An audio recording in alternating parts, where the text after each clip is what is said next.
it is very, very appalling the way our government is handling this situation. That is even the painful aspect. We are really under persecution from Islamic terrorists in Nigeria. I submitted 326 lists of widows, 84 orphans that were killed in crisis. Now additional 3 widows have been added just in one night, receiving killing almost every day. And they will say I should keep quiet. I will not keep quiet. Boring people on daily basis, moving from one village to another. And the government is not doing something. They know about Mahanga. This is a stronghold of the terrorists in Plateau. It is from Mahanga they killed Manja, the vice president of Church of Christ in Nation. It is from Mahanga they killed my grandmother. From Mahanga they killed my uncle. From Mahanga they killed one of my grandmother from the other house. My best friend that we grow, Daniel. Dan. It is from Mahanga they born his wife and 6 children, or 5 children. We have been preaching, pressing down our youth. They say exact person. That is why they have never gone out to attack. But we are praying that God give us one day, according to your will, shall we pursue the Fulani? We are asking God of heaven and earth to respond. And when God says it is time, I will take vengeance for you, according to Ezekiel chapter 36. We are praying and fasting, asking God, shall we pursue you? When God will say we should go, let me tell you, what will happen in 24 hours? Nobody can be contented with that. We are waiting for that day. All my youth, we are except patient. We are waiting for that day. We need help. Our people are dying in silence. They have been sending shit all over. That is why we not keep on.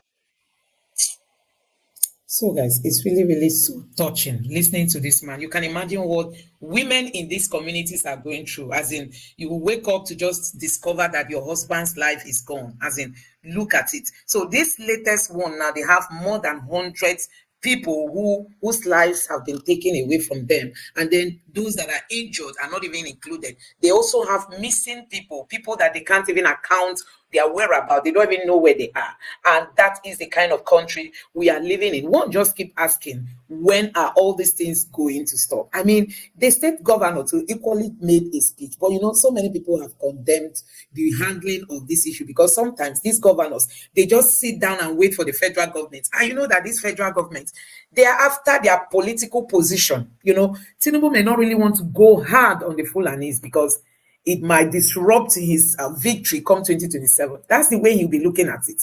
So if you tell him now to just come into office and start firing all these people, no, he might not want to take that route, because he may feel, the Northerners will start criticizing him, and tomorrow that may jeopardize his chances of winning the election. There's a way our politicians think. They think in a direction that favors them, their own interests, not the way that it will favor the people. So that is my own analysis. I'm thinking that he may not really want to go hard on these people, because he might be thinking that will jeopardize his chances of winning the election come 2027. We know that these politicians, they are desperate. I mean, the desperation is at its peak in terms of them wanting to come back to power or wanting to secure a particular position in leadership.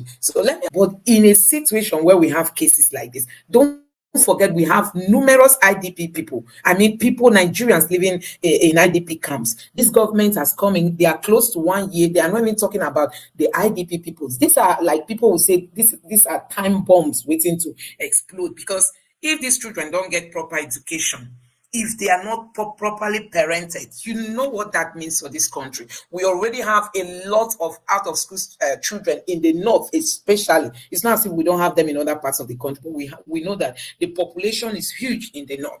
And then we are having IDP camps. It even marveled me when I saw that we have IDP camp in Edo State. I was asking somebody, is there war in Edo State? How come we have IDP camp in Edo State? I don't know how many of those we have. Then when you go to places like Benue, we have them scattered all over the places. We know at the time the ex-governor was saying that he can't even manage, the expenses that it takes, as in what it involves taking care of these people in the IDP camps. And then when you go to places like this Plateau State, so because these people, they come in, they sack some of these people from their indigenous land, and then they will take over, be living there, and then they will still at night leave that place that they've taken over to go and still destroy lives of people in nearby communities. That is just what has been going on. So most of these people are living in IDP camps. And our National Assembly, I don't think they've seen anything wrong with this. Like, we've been debating SUV, whether we should buy or shouldn't buy. We've been debating them going home with Christmas bonuses and all that. But the lives of Nigerians, I mean, Nigerians are experiencing bitter experiences, being Nigerian. I mean, I know there are so many people that will be like regretting, why was I born in Nigeria? Because of the kind of leadership that we have. We have this huge gap in terms of leadership. Leadership failure is everywhere. So these people now, their lives are gone, and the president is in Lagos, celebrating. Somebody posted a video where beggars lined up in his area just to get some money from him, or maybe to beg him, maybe they will get food or whatever. But the situation is very, very pathetic. It's very, very pathetic, honestly. So somebody tweeted and was showcasing this video that these are the bad guys, and you can see security people around them. These are people who have access to AK-47 and all. Hello, but you Sunusi. see security men Da Allah in their ina son midst. kana ji. This Ka is biyo what we are bakin saying. hanya duka ka So gaya this ma man has mutane come out to cewa say that da people Allah ga Fulani nan za su zo su wuce ba ruwan kowa da su. they are no. An yi magana ne yanzu za su zo wuce. It's not as if the people doing these things are one strange set of people coming from one strange country to come and do it. These people are known, and some of them will even go to the extent of telling you that the security agents know them. So somebody tweeted and posted this video and was like showcasing where these are the bad guys in the bush from the north, and you could see people in uniform in their midst, and then the person was like, oh, they are even giving protection. You can imagine. So if we know these people, why is it that we are not going after them to like stop them from this carnage that the stakeholders involved in then means one thing: these are known people. They know the leaders of some of these people very well. They are not hidden. The security agencies know them very well. We know where they are coming from. We know where they go to. The security agencies know them very well. We know where they are coming from. We know where they go to when they are attacked. That is not hidden. It's something that has been happening, and most of the times, the good Samaritan among the others will call and say, these people are going to attack. At times, the place they will say they were coming to attack, they won't go attack that area, they will go for any vulnerable place and attack. And these things have been happening. But the last one that gave us cause to worry was when Abdul Salam was transferred, not barely 2 months or 3 months that he was transferred. And unfortunately, he was transferred alongside with his deputy to IC. The new person that was brought did not know much about the area. And it has to take him time to understudy the place, and the attack resumes.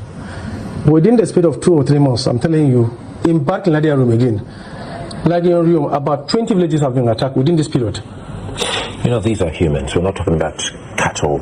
We're talking about lives. Human beings, lives. And these are known people. And the whole essence why we're here and actually talking about this is to see that since these are not faceless people, these are known people, how we can actually stop this. You have a new governor now in Abuja. What are the plans to see that this is over? Well, it has been on news, remembered, about 3 or 4 weeks ago. Our governor, with all the members representing Plateau State at the National Assembly, So guys, the question is just, do we even have the political will to stop all these insecurity challenges that are stoppable? I mean, this is stoppable. It's not as if it's one strange thing that we don't know how to handle. This can be stopped. This is a set of people who have decided that, they can just come into a community and take over their land, take over their property, and then they will use it to graze their animals and all that. But